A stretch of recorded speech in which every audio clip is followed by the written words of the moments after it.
Now you talk about terror. What about for me? I've been terrorized all my day.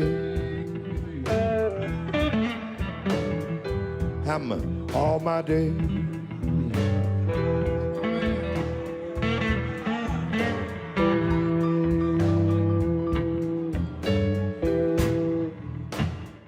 There's scant evidence from what we know about William Shakespeare's life that he authored the plays and sonnets attributed to him. But questioning the authorship is an unacceptable heresy among Shakespearean scholars who liken it to believing the moon landing was faked. These scholars have built their academic careers on the foundations of the Shakespearean myth, writing long biographies that are almost all based on hypothesis and conjecture. They are the guardians of the one true church, and like grand inquisitors arrogantly dismiss intriguing arguments to be made for other authors, including Edward de Vere, the 17th Earl of Oxford, Christopher Marlo, Mary Sidney, Francis Bacon, and others. Perhaps like the King James Bible published in 1611, after several years of work by a committee of 47 scholars and clergymen, the plays were a collaborative effort by several talented writers and poets. Even the most adamant defenders of Shakespearean authorship concede that some of the plays attributed to him, such as Pericles, contain the work of other writers. What is not in dispute is that even raising this issue is a literary taboo. But this is not an idle question, for a writer's past and experience illuminates his or her work, despite what the postmodernists preach. The Shakespearean narrative fits perhaps too neatly into popular mythology, the story of a poorly educated glover's son who arrives in London from a rural village and conquers the stage and writes the most immortal verse in the English language. Joining me to discuss the debate is Elizabeth Winkler, reporter at the Wall Street Journal, and the author of Shakespeare Was, Woman and Other Heresies, How Doubting the Bard Became the Biggest Taboo in Literature. So let's begin what we do know about Shakespeare, we do know that Shakespeare existed. We don't know whether he actually authored any of the plays, but we know precious little and even less about Shakespeare being literate or a literary figure. So just lay out. Sure. His life is actually fairly well documented in terms of, the number of records we have for him. So you have, his baptismal records, burial records, the baptisms of his children, financial records, business records. He was often in court suing for small sums of money, so legal records. He was a shareholder in the theater company in London. He seems to have been an actor for some period of time, but inclined more towards business pursuits. So his life is actually really well documented, better documented than other writers of the period. But what skeptics point out is that it's missing the kinds of evidence you would expect from someone who supposedly spent their life writing. So for other writers, you can find things like letters in which they refer to their writing, my verses, or payment records, paying them for writing.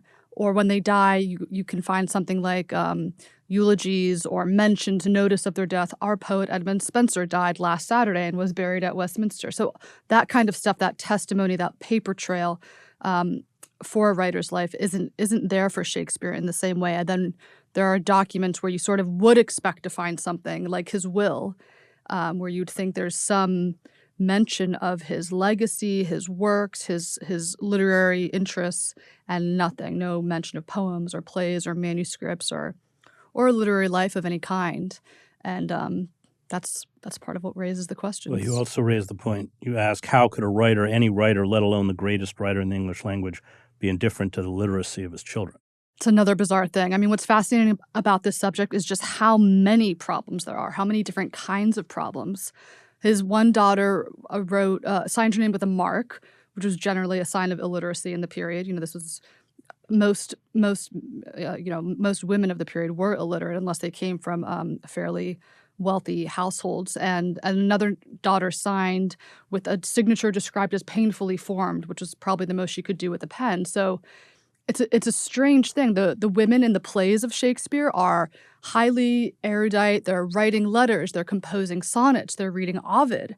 They're strong, really intelligent women, and then his own daughters appear to have been functionally illiterate. It's the sense that somehow the glass slipper doesn't fit the man and the works. There's something off here. Well, you raise a lot of questions about both authors that he refers to, like Ovid, knowledge of, for instance, Italian literature, and you juxtapose that with what we know of his own education.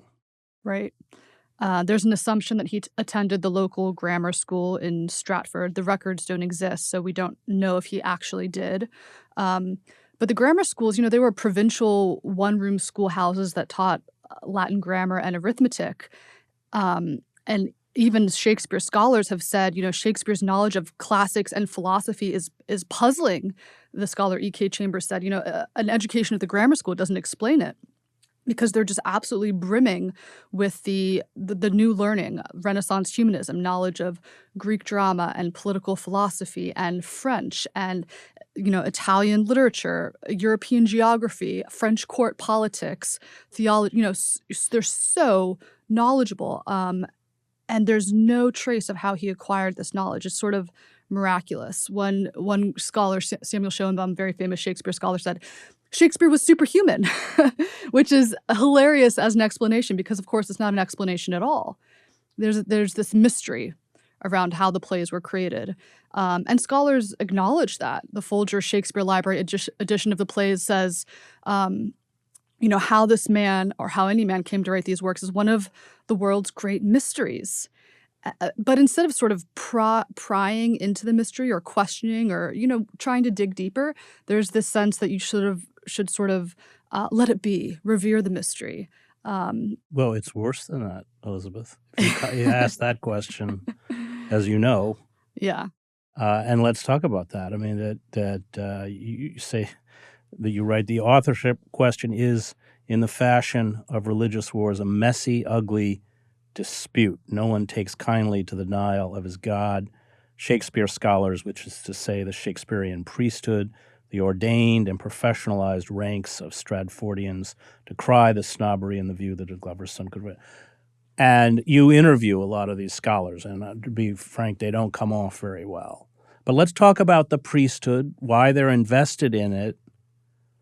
And I mean, they've written whole biographies of Shakespeare, and you quote from it, which is, almost completely conjecture. But let's talk about the priesthood. The priesthood. Yeah. I mean, it's a bizarre phenomenon. This is why, as a journalist, I was so intrigued. How has this belief, which is essentially religious in nature, this faith that he did write these works, persisted in the modern university system among scholars who are supposed to teach critical thinking and yet aren't really applying it to their own field? I think to understand Shakespeare scholars, you have to understand the whole history of English departments and of how beliefs about Shakespeare developed. So in the 18th century, pilgrims started flocking to Stratford-upon-Avon to pay homage to the poet. They would drop to their knees at the birthplace, which was the purported site of his nativity. They would cut relics from the local mulberry tree, like pieces of the tree cross. They sang odes to Shakespeare. This was the tree in front of his house that supposedly was there when he lived there or something. Yeah. So Stratford-upon-Avon became a kind of English Bethlehem, and Shakespeare became this Christ figure. And, you can ask, why was this happening in the first place? I think it has to do with the deep tensions in Britain between Catholicism and Protestantism and the back and forth in the country during the Reformation. And Shakespeare becomes this kind of a unifying figure that the whole country can get behind. And this is also the period of expansive imperialism. And Shakespeare is held up as a kind of icon. He's the national poet. He's proof of Britain's cultural superiority and of its right to rule. So Shakespeare and Britain sort of rise together. There was a philosopher, Thomas Carlyle, in the 1840s, who says Shakespeare will be the rallying sign, indestructible rallying sign to unite all the English-speaking peoples of the world. And he calls him the universal church of Shakespeare and of all times. So this sense that that Britain and Shakespeare become intertwined, the nation and its poet, the empire and its sort of hero god, and the mythologies become inseparable. So you can't separate Shakespeare from the idea of Britain, which is why I think in Britain it's still so hard to talk about this subject, because there have been just centuries of national investment in this belief. But to go back to Shakespeare scholars, English departments began to develop in the mid-19th century. They're a fairly modern phenomenon. They haven't been around that long. And they developed during this period of bardolatry. That's what George Bernard Shaw called it, this period of extreme veneration when Shakespeare was held up as a god, a secular god, and ideas about Shakespeare that were enshrined during this period have essentially been passed down from one generation of scholars to the next.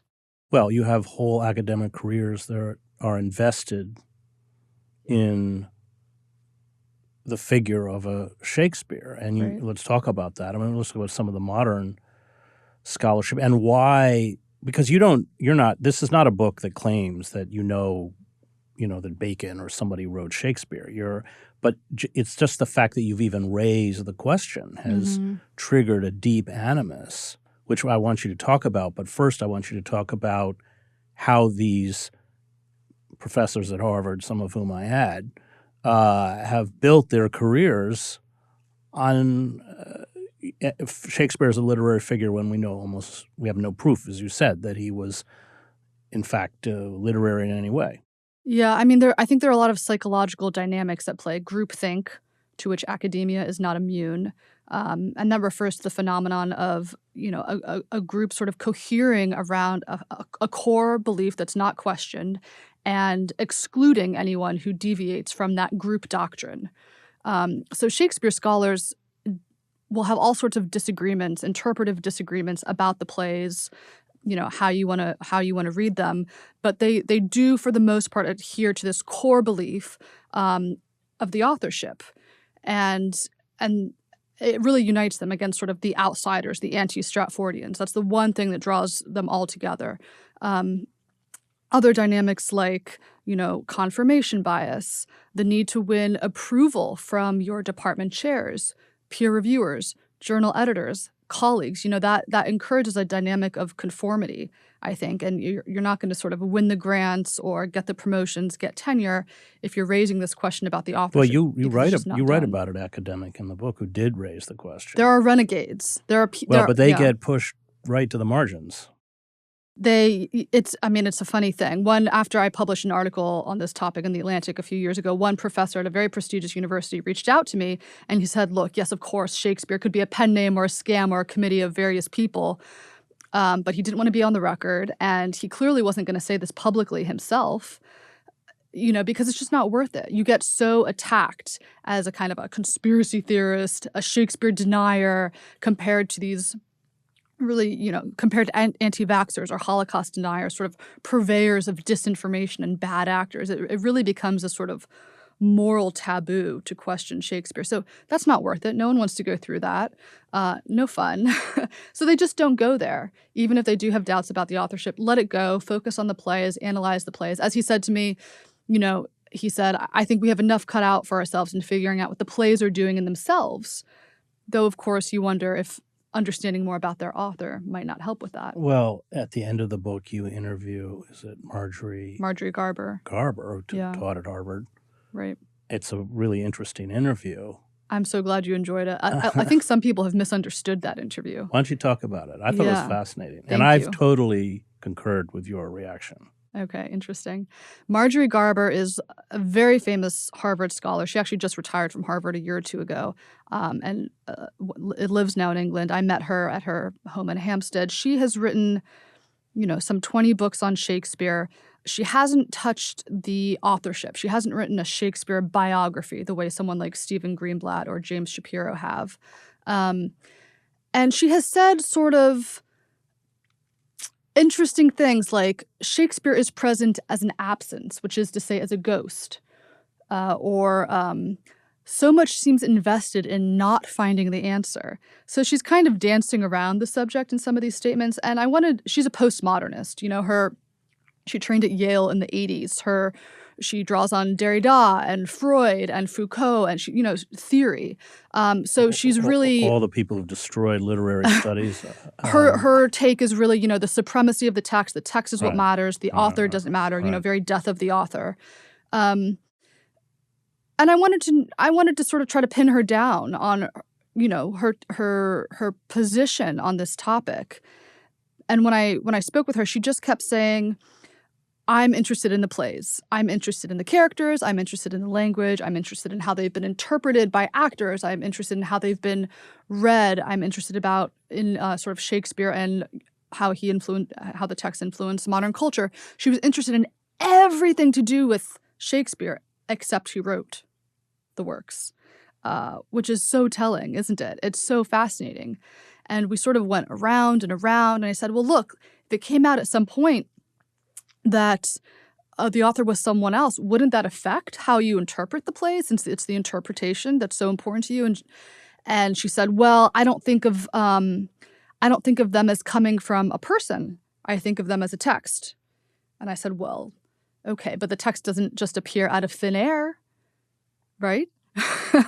And she said, well, sometimes it does. And she listed anonymous texts like the Rosetta Stone or medieval morality plays, which seem to come out of thin air because their authors are unknown to us. So I realized that she essentially treats the plays like anonymous texts, as though they don't have an author, even though she calls the author Shakespeare.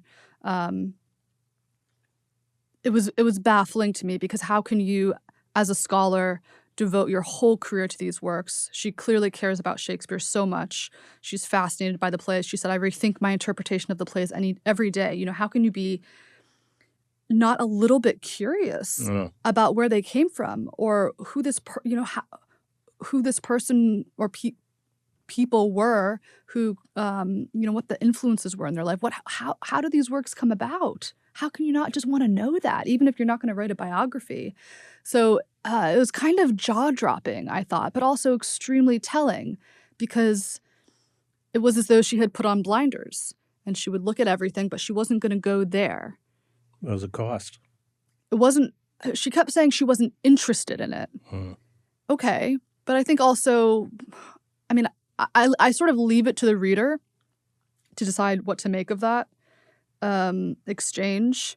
Is it because she knows it's too dangerous, or because, some people would say, oh, she knows it's going to change at some point, so maybe she doesn't want to get pinned down as, believing whatever. You can interpret that all sorts of ways, but she sort of took this position of being indifferent to the authorship. And a few people reviewing the book have said that it ends on a note of sort of, who cares?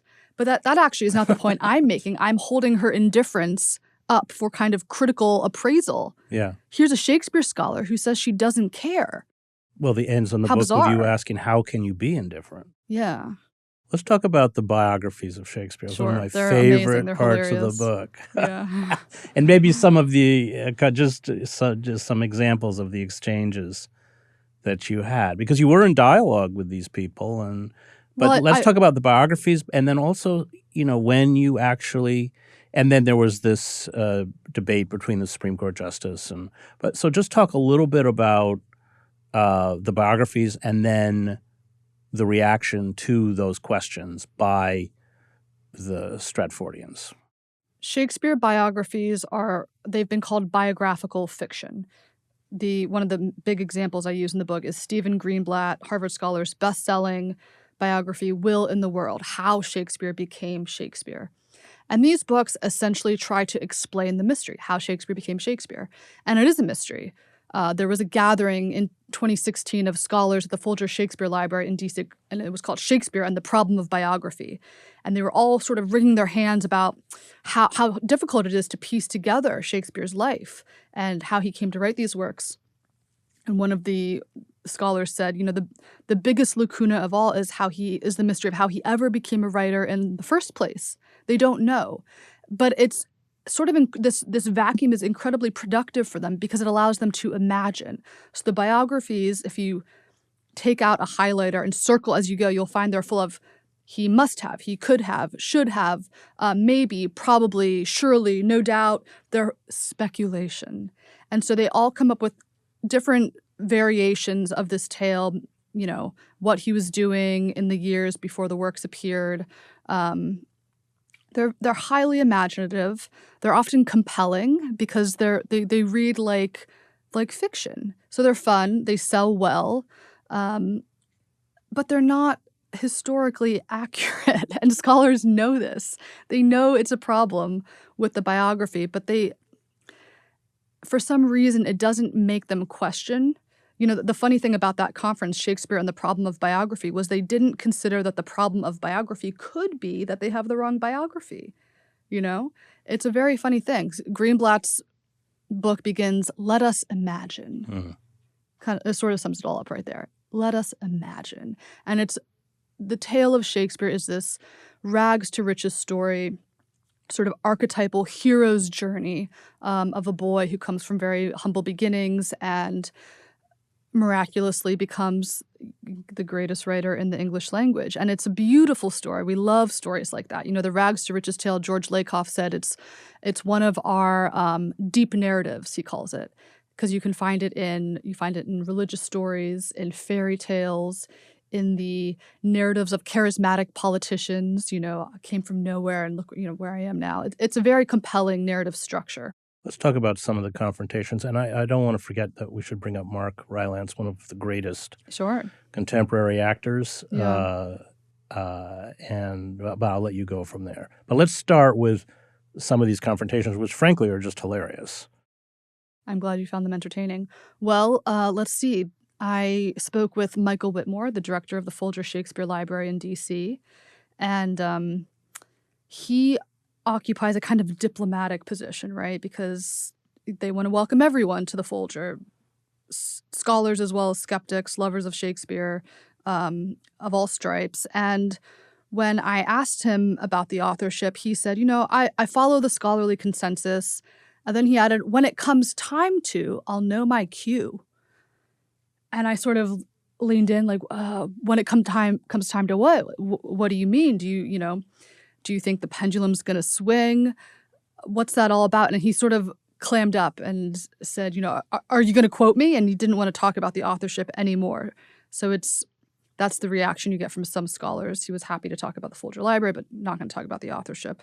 I went to Stratford-upon-Avon to interview Sir Stanley Wells, who's Britain's knighted Shakespeare authority, sort of one of the leading Shakespeare scholars in Britain and the world. He's an interesting person because he has written on the authorship and engaged in the authorship debate. He edited this book called Shakespeare Beyond Doubt, where he's trying to say, slam down any questions, say there's nothing doubt here. So I had to talk to him. I had to interview him. He's been engaged in the discussion, and he tried to cancel our interview the evening before we were supposed to meet. He wrote to me something like, I've just discovered that you're an anti-Shakespearean, which is this phrase they use for anyone who questions. So you tour the shrines in Stratford. Yeah, I should prefer not to meet with you. And so, I tried to write back, convincing him, I've read your books. Let's just have an interesting conversation. I used the time, to explore the shrines in Stratford. It's an amazing tourist industry there where they sort of tell you, this is where Shakespeare was born, and this is they're all sort of fraudulent sites, and that's kind of known. People have written over the years about that. You had a picture of the original house, and then renovated it. Totally renovated. Three times the size. to look much more attractive. Right. Yeah. That whole history is really interesting. It's the invention of tradition. Well, it's a big industry. I mean, the RSC has a theater there. I mean, yes. I've been there. I've been there. Major tourist industry for Britain. Yeah. And it's a kind of English Bethlehem nativity site. It's very funny. Yeah. And, they're peddling, a sort of fraudulent history. That's a strong term to use, but, I eventually convinced Professor Wells to meet with me. I said, if you don't like my questions, you can chuck your tea at me, and he agreed. What I wanted to talk to him about were some of these allusions to the writer Shakespeare that are made during the Renaissance, and a number of them he's described them as cryptic, or others he sort of ignores, but some of them seem to be suggesting that there were rumors about this poet and speculation that maybe it was someone writing under, a pseudonym, essentially. Discussion about who this person really was. And when I tried to discuss some of this evidence with him, he was very evasive. It was sort of, I don't know, I don't remember that. I don't have any theory, for instance, about a really important text in the first folio where Ben Jonson is discussing Shakespeare and says those of Celious ignorance, blind affection, and crafty malice are going to misconstrue this name, praise of this name, and one of the most important texts in the authorship debate. And he didn't really have anything to say about it. Didn't have a theory, he said. So it was kind of a shocking conversation. I had expected to hear all sorts of interpretations of these pieces of evidence, but I didn't expect to encounter a scholar who was just sort of saying, I don't know, I don't have anything to say about any of it. It was a kind of abdication of his authority as a scholar. Let's just talk quickly about what happened to Mark Rylance. What happened to Mark Rylance? Mark Rylance was the founding director of Shakespeare's Globe Theatre in London, and openly skeptical of the authorship, which really angered a lot of people, because this is, the Globe should be a bastion of orthodoxy, and what was this heretic at the Globe, he was called in the London papers. And Stanley Wells tugged on his beard, sort of scolding him for being a naughty boy. And he was a brilliant actor and director.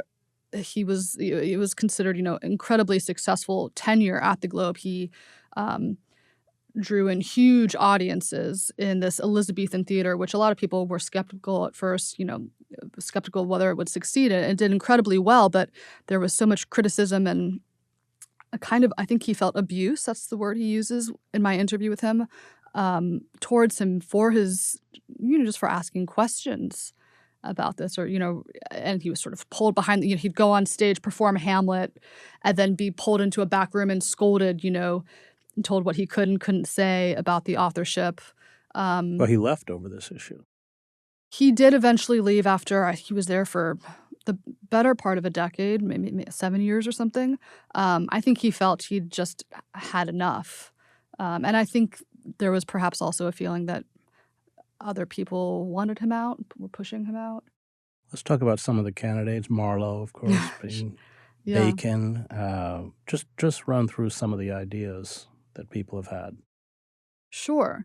Francis Bacon was the first alternative candidate put forward in the 19th century, and he seemed to fit the profile of what people sort of thought the author should be like, someone highly educated, well-traveled, moving in the court circles of Elizabethan society, connected to sort of the politics of Europe, philosophy, a genius. He was a philosopher and a statesman. And then the other thing in the 19th century was people were realizing how much legal knowledge there was in the plays. Lawyers were looking at the plays and saying, Shakespeare seems to almost speak in legal phrases. This is an author incredibly knowledgeable about Elizabethan law, and Bacon was a lawyer, high-ranking lawyer in the court. So that seemed to somehow, that fit the profile. People sort of create a criminal profile, if you will, of, the qualities the author must have, and they look for people who fit that. So Bacon was quite popular for a while, and there was attempts to sort of show how his philosophical works, phrases match the plays, but they are very different kinds of writing, and so you can't. There's no smoking gun. Well, at the end so of to the speak. book, you have comparisons of the writing, and Bacon doesn't really fit. The closest of existent writing that was contemporaneous is Marlo. That's right.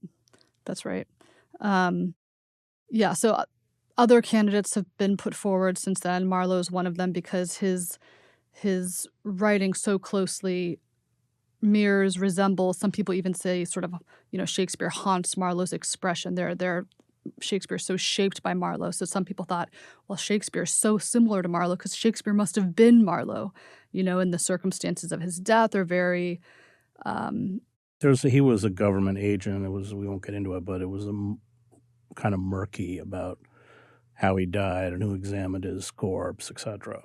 Right, exactly. He died under sort of mysterious circumstances in 1593, and the coroner's report, when it was discovered, it kind of looks like it could be a cover-up. It claims that he was murdered in a tavern brawl, and some people believe that, and then other people think it was, some kind of assassination. So did he really die then? Did he go into hiding? So Highly educated, did not come from a wealthy background. Right, that's was gay, probably. He was rumored to be, he was accused of being an atheist and a sodomite, and, Right. all these things at the time. Whether that was true or just sort of attempts to smear his reputation, it's kind of hard to tell. But yes, the interesting thing about Marlo is he's born the same year as Shakespeare and comes from a similarly humble background. He's a son of a cobbler. But he goes to the prestigious King's School on scholarship and then wins a scholarship to Cambridge.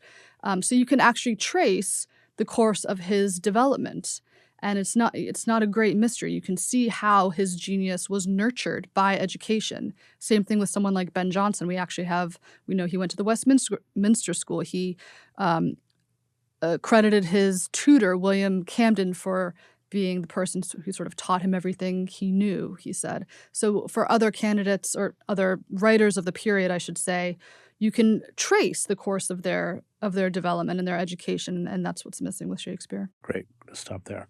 I want to thank the Real News Network and its production team, Cameron Granadino, Adam Coley, David Hebden, and Kayla Rivera. You can find me at chrishedges.substack.com.